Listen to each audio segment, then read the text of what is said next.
সম্মানিত দর্শক শ্রোতা, অ্যানাল ফিশার ডিজিজ চিকিৎসার পরে ব্যথা যখন চলে যায়, তারপরে রেকটামের চতুর্পাশ থেকে 2-3টে ফুটো হয়ে আঠালো পানির মতো দুর্গন্ধ একটি পানি বের হতে থাকে। এইরকম যদি আপনার হয়, তাহলে এই ভিডিওটি শুধুমাত্র আপনার জন্যই। এই ভিডিওটি না টেনে আপনি প্রথম থেকে শেষ পর্যন্ত মনোযোগ সহকারে দেখবেন।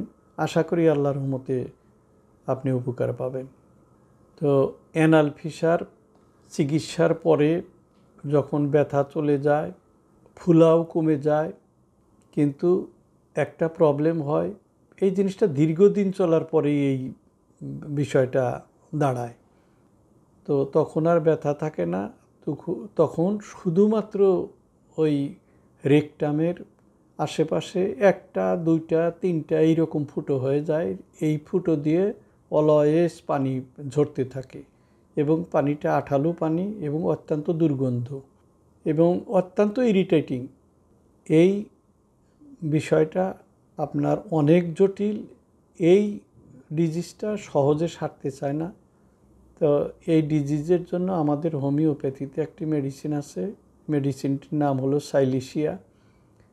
আপনি এই মেডিসিনটি আপনি যে কোনো হোমিও ফার্মেসি থেকে ইনট্যাক্ট ফাইল 30 ml ফাইল পাওয়া যায়, 15 ml ফাইল পাওয়া যায়।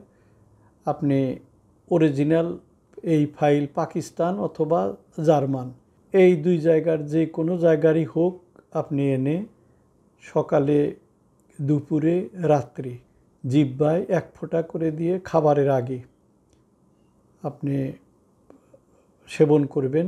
আল্লাহর রহমতে আপনার এই ডিজিজ ভালো হয়ে যাবে, পানি পড়া বন্ধ হবে। কিন্তু এই বিষয়টা কিন্তু তাড়াতাড়ি কখনোই সারবে না। আমি শত শত পেশেন্ট আল্লাহর রহমতে আমার কাছে ভালো হয়েছে, কিন্তু এইটা সর্বনিম্ন যে অতি তাড়াতাড়ি ভালো হয়েছে তাও 1 বছর টাইম লাগছে।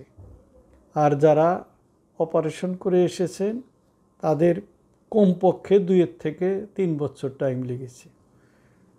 তো আমার ভিডিওটি যদি ভালো লেগে থাকে, আপনারা আমার ভিডিওতে লাইক শেয়ার করে অন্যকে দেখার সুযোগ করে দিবেন।